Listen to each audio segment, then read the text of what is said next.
মনে হচ্ছে শূন্য বাড়িটা অপ্রসন্ন।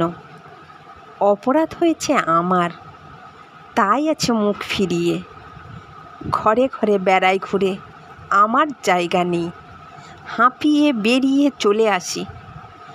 এবারই ভাড়া দিয়ে চলে যাব দেরাদুনে।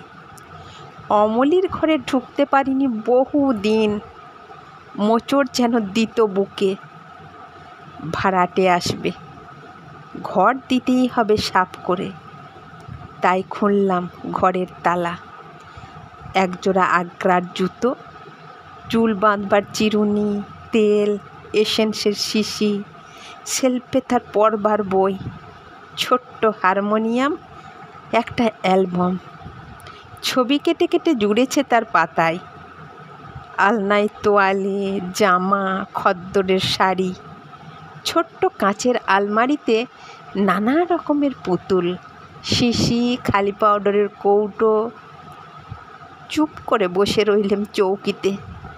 টেবিলের সামনে লাল চামড়ার বাক্স।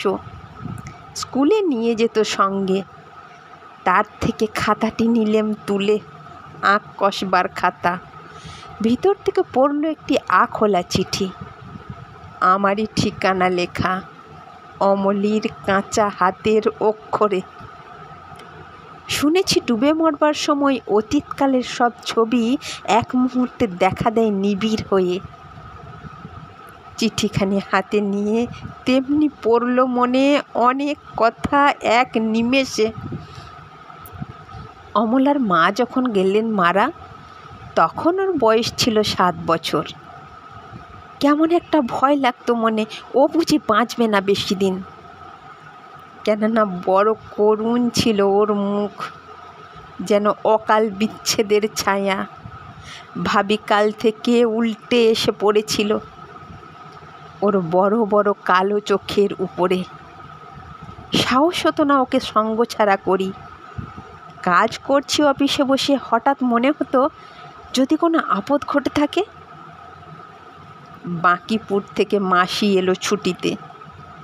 বললে মেয়েটার পড়াশোনা হলো মাটি, মূর্খ মেয়ের বোঝা বইবে কে আজকালকার দিনে। লজ্জা পেলাম কথা শুনে। বললাম দিবে ওই কালকে ভর্তি করে স্কুলে। স্কুল তো গেল, কিন্তু ছুটির দিন বেড়ে যায় পড়ার দিনের চেয়ে। কতদিন স্কুলের বাস এমনি যেত ফিরে, সে চক্রান্তে বাপেরে ছিল যোগ। ফিরে বছর মাসি এলো ছুটিতে। বললে এমন করে চলবে না, নিজে ওকে নিয়ে যাব, বোর্ডিংয়ে দেব বেনারসের স্কুলে। ওকে বাঁচানো চাই বাপের স্নেহ থেকে। মাসির সঙ্গে গেল চলে। অশ্রুহীন অভিমান নিয়ে গেল বুক ভরে, যেতে দিলেম বলে। বেরিয়ে পড়লাম বদ্রীনাথের তীর্থযাত্রায়, নিজের কাছ থেকে পালাবার ঝোঁকে। 4 মাস খবর নেই। মনে হলো গ্রন্থি হয়েছে আলগা। গুরুর কৃপায় মেয়েকে মনে মনে সঁপে দিলেম দেবতার হাতে। বুকের থেকে নেমে গেল বোঝা। 4 মাস পরে এলেম ফিরে। ছুটেছিলাম অমলিকে দেখতে কাশিতে। পথের মধ্যে পেলেম চিঠি, কি আর বলবো, দেবতাই তাকে নিয়েছে। যাক সেসব কথা।